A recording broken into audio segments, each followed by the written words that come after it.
なぜ闇バイトに走る未成年が多いのか。お金のない人が本当に増えてるという話な気がするんですよね。多分10年前のランキングだと銀行もなんか人気の企業になってたと思うんですけど、今銀行どうなのってみんなが一般的には、いやいや、その業種は長期的にはまずいよねっていうのは、逆にライバルが少ないということなので、美味しい利益率が上げられるよねっていう可能性もあるんですよね。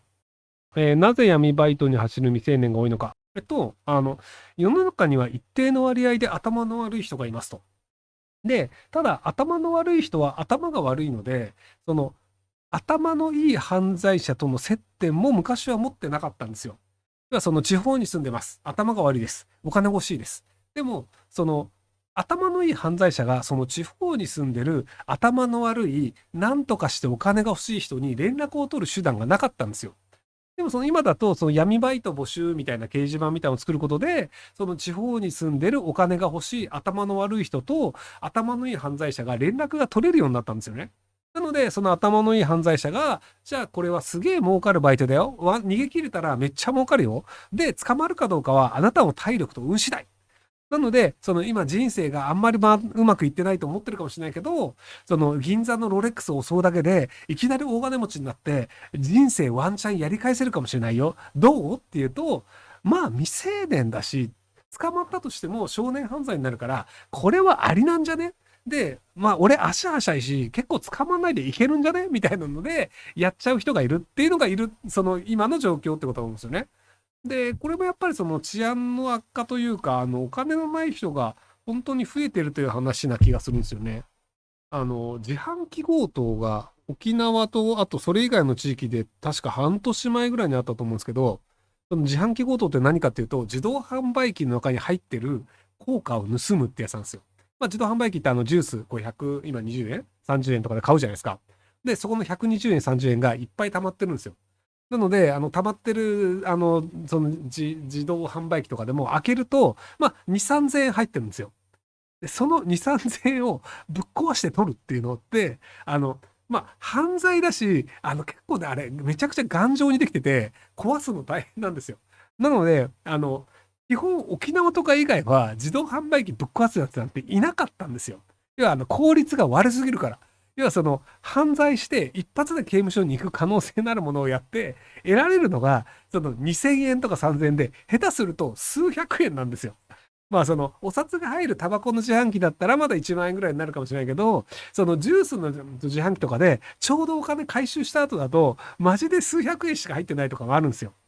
っていうのがあってリスク高すぎたので、そのよほどお金のない地域じゃないとやらないよねっていうのだったんですけど、最近その沖縄以外でもそういうのがありましたと。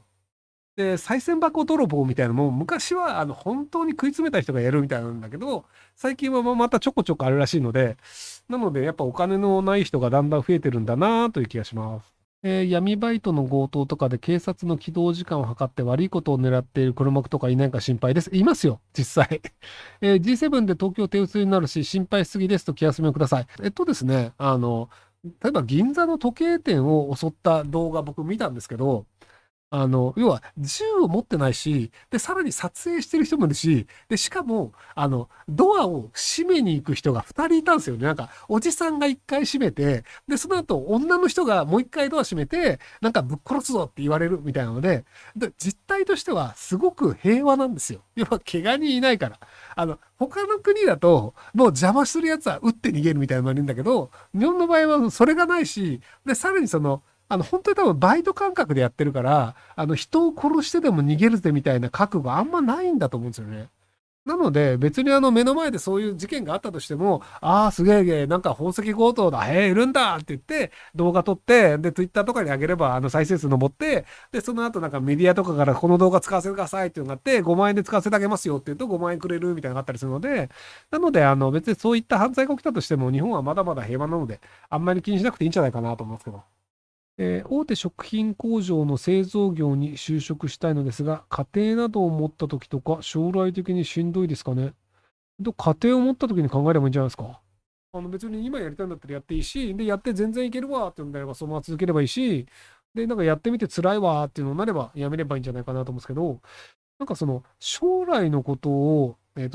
その、将来これがやりたいと思って準備をするというのは僕は正しいと思うんですよ。でも、将来これをやったら無意味かもしれないとか、損をするかもしれないというのを若い人が考えるのは大抵間違いです。若い人って情報が少ないんですよ。なので、その、要は、周りの、仕事をしてる人たちから比べると情報が少ないので、なので、仕事をしてる人たちがこれが正しいよねっていう風なものとは違う価値観で考えるので、なので、情報がちょっと遅いんですよ。人気のある業種ランキングとかで、昔なんか航空会社が人気ありましたとかで、JAL が潰れましたとか、で、なんか観光業人気ありましたっていうので、観光業 JTB 大変なことになりましたとか、10年前にその若者たちに人気だった会社って、大体業界が結構ひどいことになっちゃうんですよ。でも働いてる側の人たちって、俺たちの業界結構やばいよねって薄々気づいてるんですけど、でも働いてない人たちって、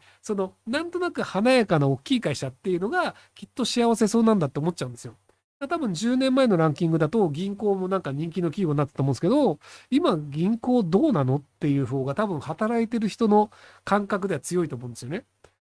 っていう感じで、割と情報量が少ない段階で物事を判断するっていうのは、結局間違えることが多いので、なので、世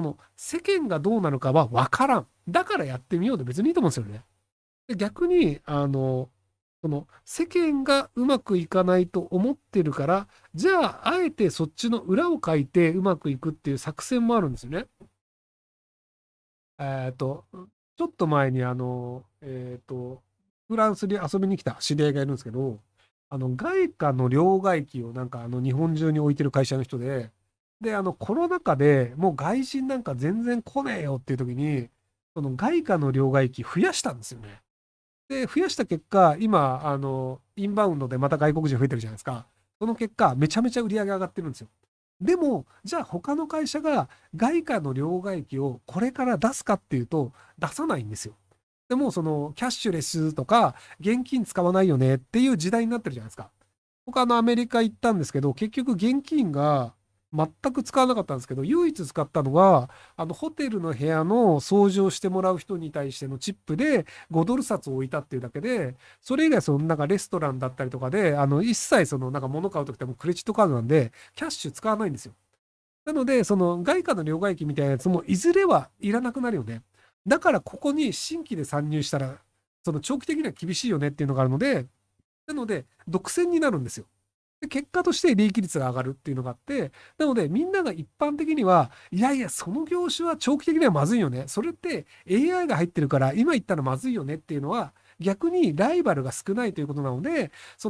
AI に切り替わるまでの間は、結構その間に美味しい利益率が上げられるよねっていう可能性もあるんですよね。で、じゃあ AI が来るかもって言って AI が来たとしても、じゃあ本当にいろんな業種がなくなるかっていうと、結局なんか人間に発注した方がいいよねとか、じゃあその AI と直接やるよりなんか人間の間に入れて、そこの会社でうまくやってもらった方がいいよねっていうのもあったりするので、やってみると結構なんとかなっちゃうっていうのはあるんですよね。